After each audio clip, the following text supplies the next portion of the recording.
Boa tarde, nossos internautas. Eu peço desculpas iniciais aqui pelo atraso no início da live. Eu tive um problema no trajeto voltando para casa. Nosso convidado de hoje é um convidado mais que especial, o Dr. Pedro Serrano. Boa tarde, Pedro. Boa tarde, Tiago. Tudo bem? Bem, Pedro Serrano é professor de Direito da PUC, ele fez pós-doutorado na Universidade Clássica de Lisboa e doutor aqui pela PUC também em São Paulo. É autor de diversos livros. E eu quero começar, Pedro, falando um pouquinho, perguntando para você. Essa semana eu tenho acompanhado, você foi homenageado por um lançamento de um livro com 31 autores coautores que falam sobre a democracia em crise. Explica para nós um pouco o que é o Democracia em Crise, o que é esse livro, esse trabalho, para a gente situar um pouquinho aqui os nossos internautas começam a entrar aqui na nossa live, para depois a gente avançar em outros temas que eu acho que são importantes aqui para esse debate sobre o judiciário, sobre esse momento político que o Brasil vive. O livro foi organizado por jovens, né? A maioria deles ex-orientandos meus, né? Ou atualmente orientandos, dependendo da situação. Mas, assim, gente muito preparada, né? E que convidou amigos aí do meio jurídico para escreverem artigos, normalmente tratando do tema que eu tenho tratado nas minhas pesquisas desde do começo dos anos 2000, que é exatamente a crise na democracia, a crise constitucional e o autoritarismo de novo tipo que surge a partir dessas crises, né? Então é disso que eu tenho tratado, né? E fiz lá estudos em Lisboa, em Paris a respeito, né? E também aqui no Brasil. Já produzi 2 livros, estou soltando o terceiro agora, né?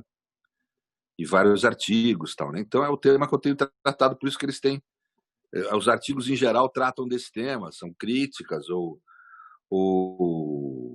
endossos ou diálogos com os meus textos, né? Esse tipo de obra, né? Perfeito. E a democracia em crise e o constitucionalismo em crise, as constituições em crise é o tema mais relevante, eu acho que hoje, posto para a vida da sociedade, para a vida política, eu diria, né? E para e também para quem estuda direito ou estuda ciência política, esse é um tema que é o tema do momento aí, né? Perfeito. Deixa, pois não, pois não, Pedro. Pode falar. Não, porque a gente percebe hoje também um grande ativismo político no judiciário, né? O judiciário passou a ser algo que eu queria até só. Eu não sou advogado, né? Não milito nessa área, então a gente está aqui também na nosso grupo que nos acompanha aqui na nossa página, tem alguns advogados e outros não, militantes políticos de esquerda, mas um pouco da sua opinião a respeito desse um certo ativismo político dentro do judiciário, não um ativismo, eu acho que o ativismo político ele é bom na sociedade, mas é quando o judiciário passa a ocupar um papel que seria do executivo, quando falha, ou até do legislativo. Eu vou dar um exemplo para ouvir a opinião de um jurista. Aqui em Santo André, nós temos um problema do precatório. A cidade paga 1,5% da receita corrente líquida em precatórios. Vira e mexe, o judiciário dá sentenças aumentando esse valor, de 1,5 para 2, para 3, o que desorganiza todas as finanças públicas da cidade. Para quem é precatoriano, que tem o direito a receber, ele gosta disso, mas do ponto de vista da cidade, isso às vezes um desarranjo. Vaga em creche. O Ministério Público, o tempo todo, ele cria, ou seja, exige do município que se abra vaga em creches, remédios de alto custo. Tem uma série de temas que seriam da competência do Poder Executivo, que às vezes é falha, e o Judiciário acaba impondo regras, muitas vezes, eu diria, pode estar fora da realidade daquele momento, ou ele fiscaliza o executivo, que seria uma atribuição muito mais da Câmara Municipal. Para dar um exemplo, como é que você vê isso? Eu estou falando do âmbito municipal, mas isso poderia servir para outros âmbitos da esfera estadual e nacional do Brasil. uma tentativa, talvez, do judiciário de substituir, em alguns momentos, o legislativo e até o executivo. Isso ocorre. Primeiro, existem razões estruturais para isso, né?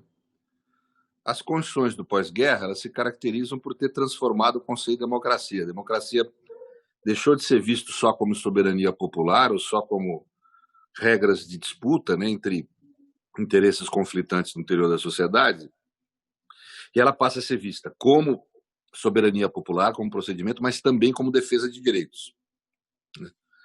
Ou seja, direitos que limitam o conteúdo das decisões políticas. É no mínimo, nos países que têm Constituição rígida, é no mínimo obrigatório a observância dos direitos de liberdade pelo judiciário, não podendo ou não devendo ofendê-los, e, ao mesmo tempo, é o dever do judiciário realizar, e da decisão política também, da lei, realizar os direitos sociais, né? Então, ou seja, a decisão política fica limitada na sua materialidade pela Constituição. Isso joga o judiciário, veja, com um papel central, porque numa estrutura democrática é ele quem tem o papel de interpretar, no caso concreto, o que são esses princípios e essas determinações constitucionais, né? Isso no Brasil se intensifica, porque aqui a Constituição de 88 é uma excelente Constituição no plano do defesa de direitos, né, e do estabelecimento do regime democrático, mas na estrutura de Estado ela não foi bem.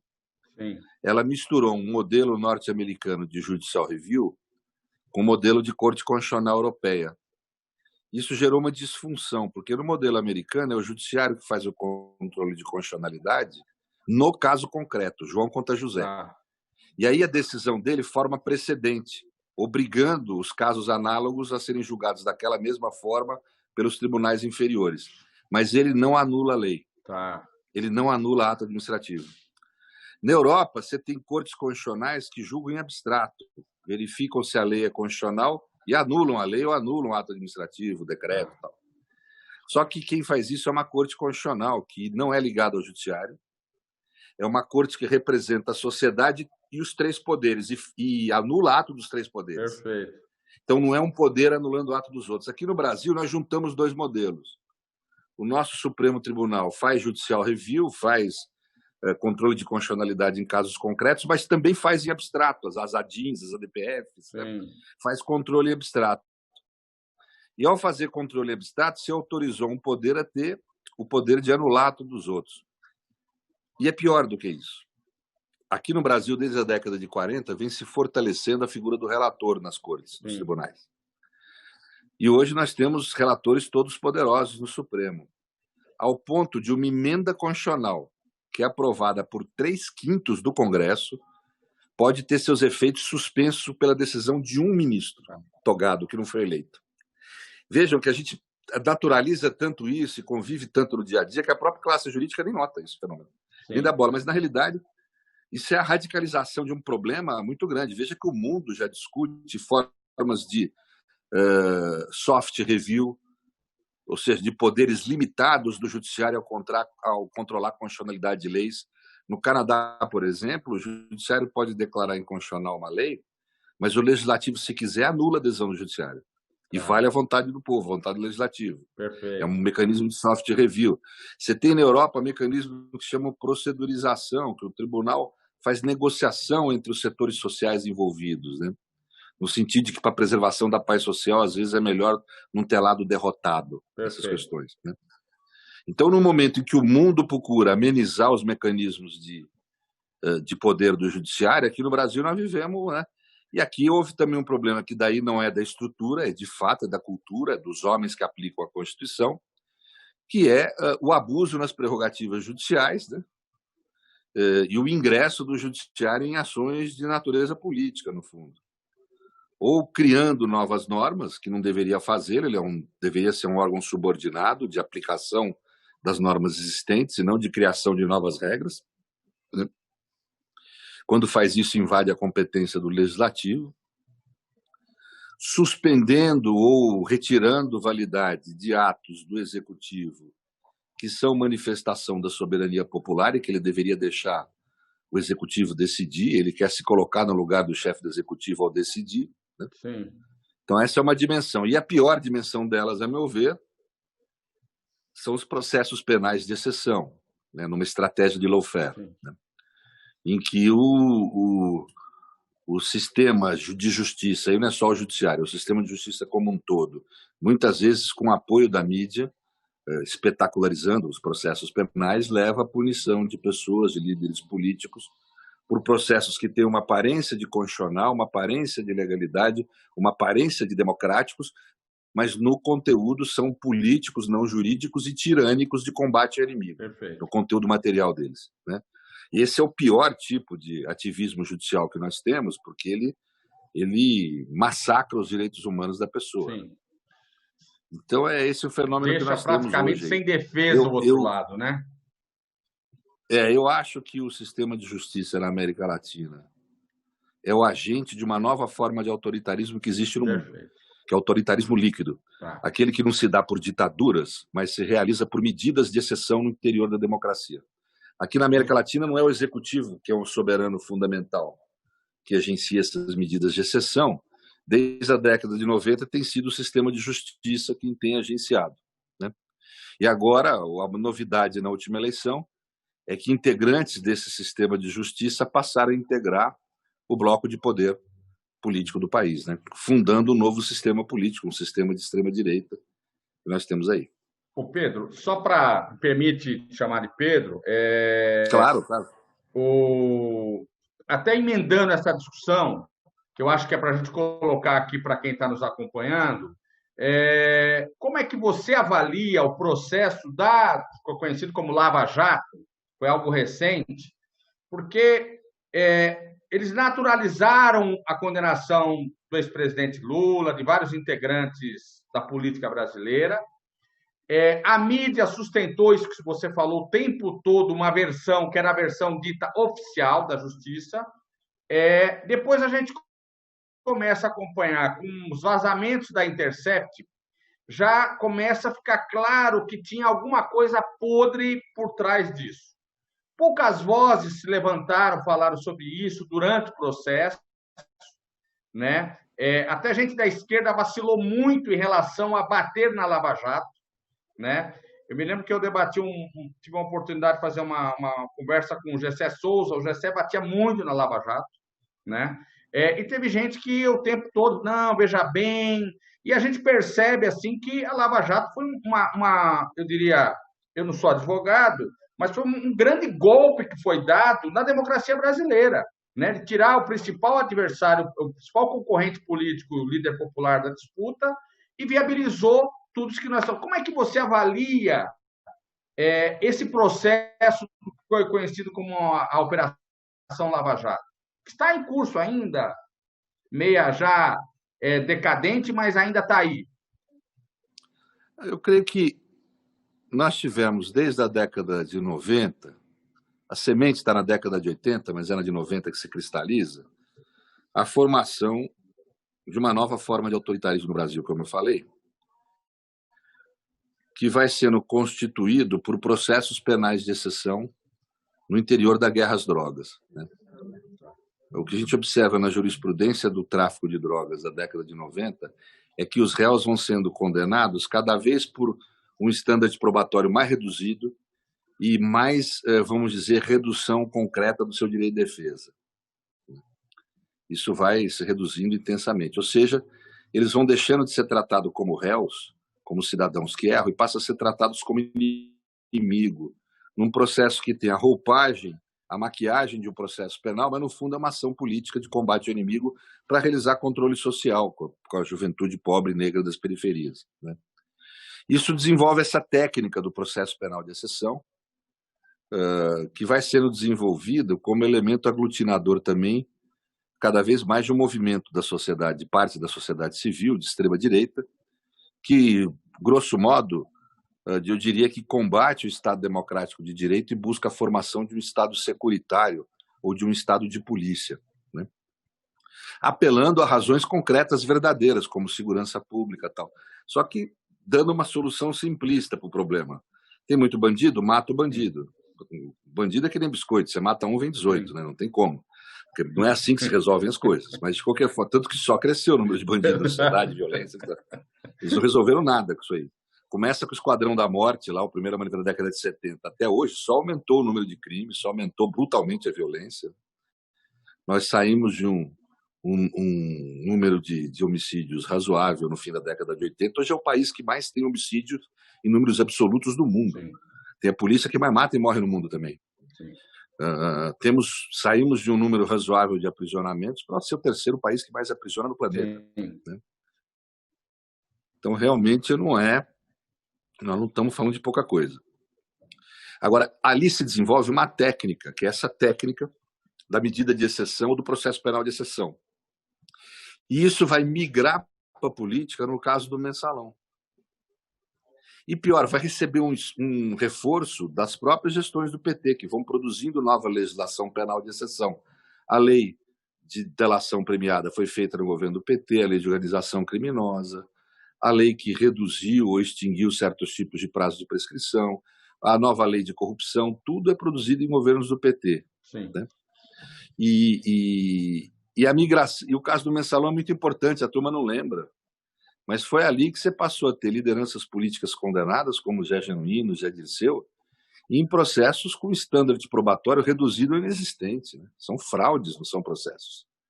A Lava Jato é o ápice desse processo. Porque quando você chega na Lava Jato, você tem o quê? Já se fortalecendo no ambiente cultural da sociedade. Um ambiente de extrema-direita que buscava um Estado securitário de polícia.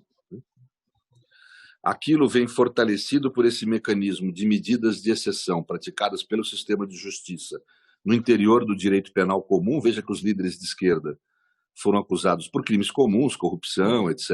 Né? E esse mecanismo, a Lava Jato intensifica, consolida e transporta. Intensifica e consolida na medida em que cria um ambiente social que gera o impeachment da Dilma, que é uma medida de exceção abusiva. Posso falar disso só se quiser. Intensifica na medida em que cria o mecanismo da apuração de corrupção de um jeito autoritário. Por quê? Porque cria um nome de marketing, que é o nome Lava Jato, que é um nome que existe para o espetáculo, não para o direito. O direito não conhece o nome Lava Jato. É um nome de marketing. E coloca dentro desse nome, em termos de significação material, uma infinidade de inquéritos e processos penais contra a corrupção. Uma boa parte desses processos são legítimos, existe mesmo corrupção, foi pego montanha de dinheiro em casa de político. Não adianta querer dar uma de terraplanista à esquerda e negar que houve isso. Só que exatamente a lógica desse mecanismo autoritário é apular casos verdadeiros e incluir no meio casos falsos. Tá. E assim atingir as lideranças políticas com a legitimidade trazida por esses casos verdadeiros. Então, o autoritarismo está no link também entre o processo democrático e verdadeiro, a medida democrática e a medida de exceção. Né? O processo contra Lula, por exemplo, foi uma fraude imensa, sabe, do triplex. Eu li, estudei, dei 2 pareceres, escrevi mais de 200 páginas a respeito, vi a atuação dos brilhantes advogados de defesa dele, o Cristiano Zanin e a Valesca, e realmente eu não tenho dúvida de que ali é uma fraude. Eu não precisei de vaza-jato para chegar a essa conclusão, falava muito antes. Né? Você tem a não observação, não de regras formais só, mas de regras que significam marcos civilizatórios na relação entre Estado e pessoa. Então, por exemplo, o Lula é acusado de uma conduta, no caso do triplex, e condenado pelo Moro por outra, porque ele não se defendeu. Aí ele recorre e o tribunal volta à conduta da acusação. Ele deveria ter anulado a decisão do Moro e mandado o Moro julgar de novo. Se fosse o caso, o Moro condenaria pela conduta da acusação e daí iria para o tribunal. Do jeito que o tribunal fez, suprimiu de fato o direito a segundo grau dele também. As pessoas falam tem que ser preso por decisão de segundo grau. Não deveria se aplicar ao Lula, porque ele não teve materialmente uma decisão de segundo grau. Ele não foi condenado pela mesma conduta em 2 graus de jurisdição. Ele foi condenado por uma conduta em primeiro grau e por outra em segundo grau. Interessante. Mais do que isso, ele teve todos os seus advogados de defesa, o escritório inteiro, mais de 25 advogados, grampeados. Sim. inconstitucional e ilegalmente. Sim. Em qualquer país do mundo, isso gera anulação e punição do juiz que autorizou. Sim. O Moro autorizou um crime, esse né? Aí foi um crime, né? E pior, o que surgiu agora recentemente? As provas. Isso nada é da Vaza Jato. Tem Vaza Jato também. A Vaza Jato também confirmou isso, mas não só Vaza Jato.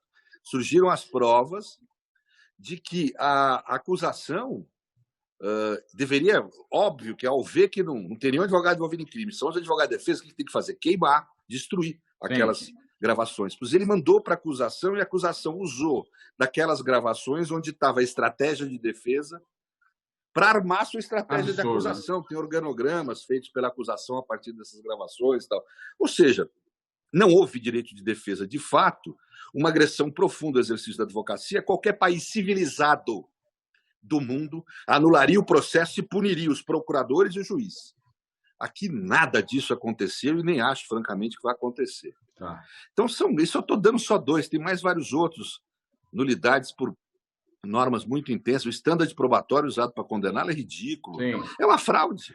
Aquilo não é um processo penal. Agora, Pedro... Ele tem aparência de processo penal, tem esse nome, mas no conteúdo é uma ação política, militante, de extrema-direita. E houve, obviamente, a compensação ao juiz que liderou esse processo com o Ministério. Né? Mas mais do que isso, eu não acho que é só ele recebe o Ministério, Tiago, como prêmio, não é isso. É mais complexo que isso. A Lava Jato faz o transporte, que eu falei. Ele transporta aquele ambiente social que busca um Estado securitário de polícia de extrema-direita, ele transporta para a política.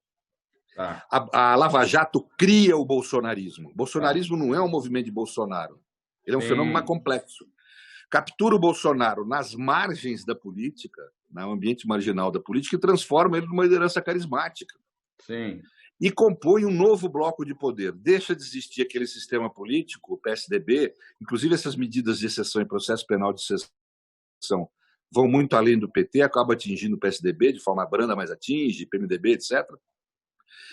Ou seja, há um ataque, um segundo momento de ataque, que é o sistema político, ao bloco de poder que então vigia no Brasil. E aí surge um novo bloco de poder. E o que nós temos hoje? São as frações desse novo bloco de poder. O bolsonarismo jurídico, que é composto por elementos do sistema de justiça que foram à política. Moro, Witzel, etc. Saíram do judiciário e foram à política. Parte do sistema de justiça, sistema Globo de televisão, mais uma parte da classe média, compõe uma das frações desse bloco de poder que eu chamo bolsonarismo jurídico. E Bolsonaro, parte das Forças Armadas, as PMs e as milícias, e o núcleo de ódio lá, o ideológico, compõe o que eu chamo de bolsonarismo político. Essas frações hoje estão em conflito. Entre aspas, falando no popular, o fascismo de farda está contra o fascismo de toga. E isso, inclusive, transcende para o Estado, onde você passa a ter uma disputa maluca por um poder que não existe na Constituição. As Forças Armadas querem ser poder moderador, você viu recentemente, naquela interpretação do artigo 142, na reunião que a Piauí denuncia. E, por outro lado, o Judiciário quer ir além de ser corte, além de ser o guardião da Constituição, ele quer ir além, ele quer ser o poder moderador político, iluminista da sociedade. Então, há uma disputa dessas estruturas pela hegemonia do bloco de poder. É o que nós estamos vivendo hoje, é a crise política que está instalada. Falando da crise, quer dizer, o ex-presidente Lula teve 2 vitórias, eu diria, recentes no judiciário, pelo menos a mídia divulgou aí. Você acredita que o presidente Lula vai ter os seus direitos políticos restabelecidos pelo STF? Qual é a sua leitura? Olha, eu não sei prever. Eu diria que a tendência é não. Hoje a tendência é não. Nós já comemoramos tantas vitórias, desde a época da Dilma, não, agora vai e tal, e sempre aquela história do STF com tudo funcionou, né? Eu não estou olhando aí os votos e as pessoas do STF. O STF tem gente boa, preocupada com a Constituição. Eu estou olhando a estrutura do sistema. Né? Eu acho que na hora do vamos ver, se tudo continuar como está, a mídia vai vir para cima. Se ela não vier para cima, aí talvez você tenha um julgamento técnico. O julgamento técnico favorece o Lula. A técnica jurídica está a favor dele. Mas acho difícil. Acho que a tendência hoje ainda nós temos um julgamento político. Veja, não é que Moro é parcial. O sistema de justiça foi parcial com relação a Lula. ou por ações ou por omissões. Tá. O processo já deveria ter sido anulado. O que a Vaza Jato revelou não pode ser usado para condenar ninguém. Sim. Mas uma interceptação clandestina ou ilícita pode ser usado como prova de defesa, sim. Te dar um exemplo, Tiago. Amanhã falam que eu te matei. Aí grampei o telefone da tua mulher, está falando com você. Pô, mas então, como é grampo, não pode utilizar como prova. Pô, estão falando que eu te matei, você está vivo. Sim. Não pode utilizar isso para mostrar que eu não... Não, claro que pode. Então, não vai esse grampo pode ser usado para te condenar. Mas pode ser usado para me libertar, porque eu não cometi o crime, é a prova do que eu não cometi. Perfeito. Né? Nos grampos, não há prova de que não cometeu o crime materialmente, porque como é que você vai provar que não cometeu o que ele não cometeu? Não existe isso. Sim. Mas você demonstra claramente a não observação de uma regra civilizatória, artigo 10 dos direitos humanos. Todos têm direito a um julgamento justo e imparcial. Lula, a Vaza Jato demonstra que não teve direito a um julgamento justo e imparcial. O Brasil deve a Lula um julgamento justo. Sim. E já deveria ter sido anulado o processo. Mas aquilo foi feito, a gente sabe, com uma finalidade militante, político-partidária, de impedir que Lula fosse candidato a presidente. Sim. Vou tentar encurtar aqui o nosso papo pelo horário que acabamos atrasando, mas eu queria que você falasse um pouquinho do impeachment da Dilma, porque é algo que a gente tem hoje, a condenação do Lula, que redundou na prisão dele, toda essa luta para ele provar a inocência, mas teve uma pessoa neste processo político que foi altamente perseguida, altamente injustiçada, né, que se chama Dilma Rousseff, né? Quer dizer, eu primeiro assim, eu tenho um baita respeito porque ela foi uma mulher que em nenhum momento quis negociar, fazer nenhum tipo de acordo com esse setor podre que estava tentando. Você vê agora, o Bolsonaro se segura porque fez acordo com o Centrão, o Temer fez acordo com o Centrão, e na hora ali das pautas bombas do Congresso com Cunha e tal, a Dilma não vacilou.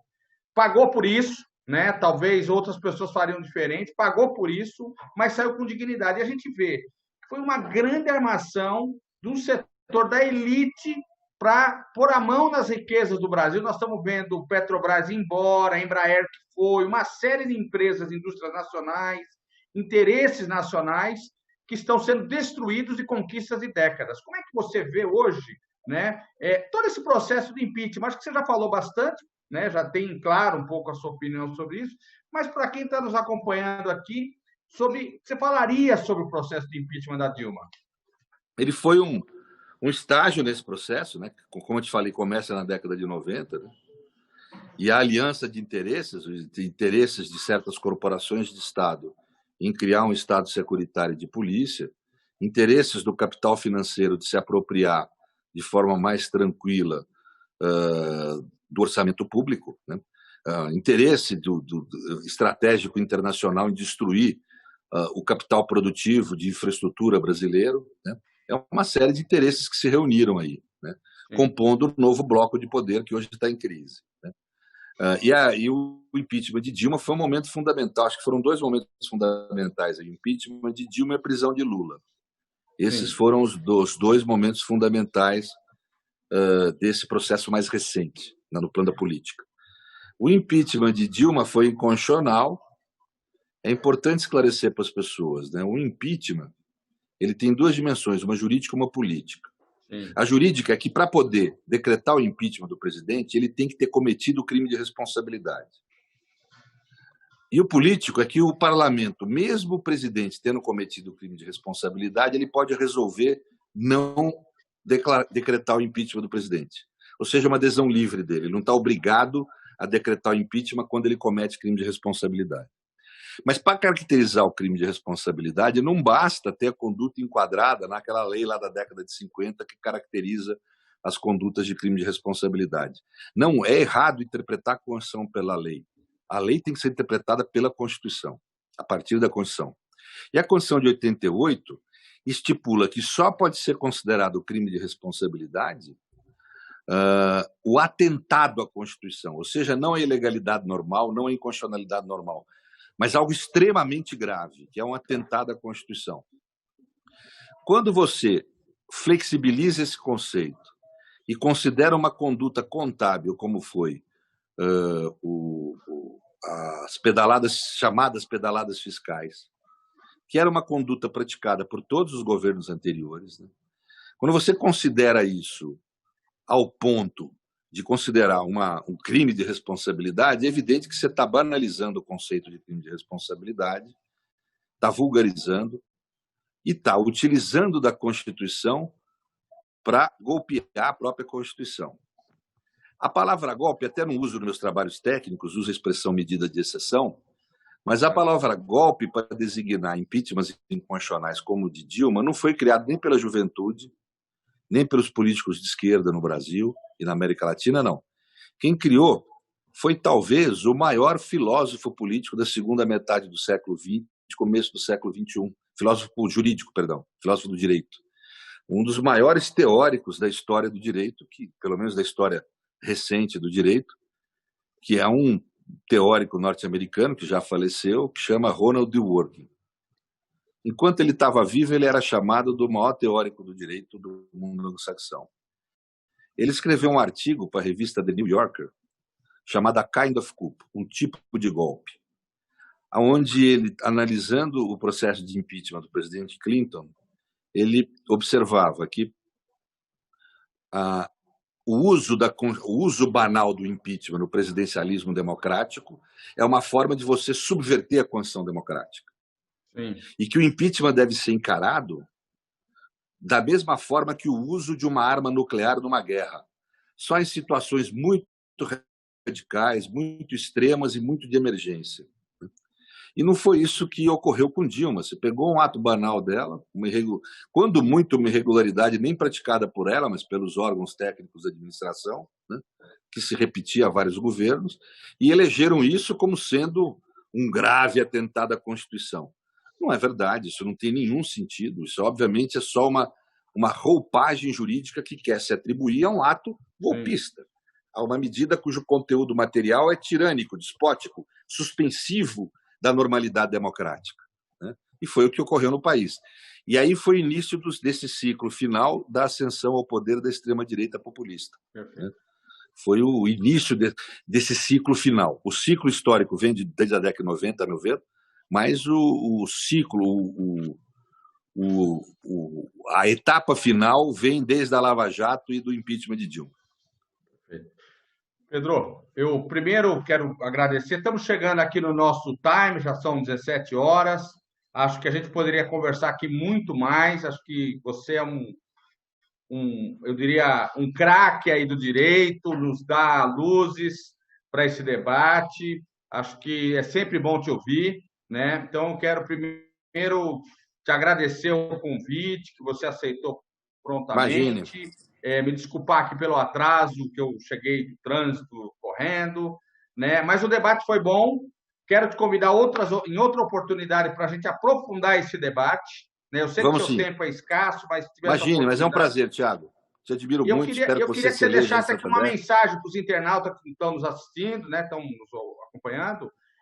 Se o cidadão comum, né, o brasileiro, pode acreditar na justiça, né? A justiça, o pobre, aquele trabalhador. Como é que, assim, eu sei que a gente sempre tem que acreditar, temos que ter fé, mas qual que é a esperança do brasileiro? Precisamos lutar por uma reforma do judiciário, uma reforma política. Qual é a sua? Eu queria que você fizesse as suas considerações finais, deixando aqui uma mensagem para os nossos amigos aqui da página. Talvez não agora, pelo momento turbulento que a gente vive, mas no futuro nós vamos ter que discutir, sim, uma reforma constitucional parcial, né? Ou uma constituinte com poderes parciais, algo do gênero, para reformular a estrutura de Estado. A nossa estrutura de Estado não é adequada mesmo à democracia, né? Mas, a parte disso, nós precisamos reformar o judiciário, portanto, criar uma corte constitucional com mandato, precisamos fazer uma série de coisas. Mas o que é mais importante é nós termos a noção que nós estamos numa democracia nascente que, nesse momento, está muito enfraquecida por essas práticas autoritárias no seu interior. Nós temos que entender que os direitos, eles não são constituídos pela tinta no papel. Eles foram criados pelo sangue na calçada, pelos nossos antepassados, aqueles que já foram e que dedicaram sua vida com sacrifício do próprio corpo e da própria vida, às vezes, para construir esses direitos. Nós recebemos esses direitos dos nossos antepassados e temos que entregar eles para os nossos descendentes. Por isso é que nós, vivos, não podemos abrir mão dos nossos direitos. É o que esse Estado de polícia quer. Porque nós não temos esse direito. Os direitos são constituídos por um pacto entre os que já morreram, os que estão vivos e os que vão nascer. Não há riqueza maior na sociedade humana, na humanidade, do que esses direitos. Os direitos de liberdade, igualdade, etc. Nós temos que melhorá-los, ampliá-los e entregar para os nossos descendentes. Aí é que eu digo que o direito fundamental de qualquer cidadão é o direito a ter direitos. Pois, paralelo a esse, há um dever fundamental, o dever que todos nós temos de lutar pelos direitos, para que eles continuem existindo. Esse é o momento do dever de todos nós de lutar contra o autoritarismo em favor da Constituição e dos direitos. É isso que nós temos que fazer como uma homenagem a quem já foi e como um direito dos que vão nos suceder. Muito obrigado, Thiago. Pedro Serrano, eu te agradeço com uma palavra de otimismo.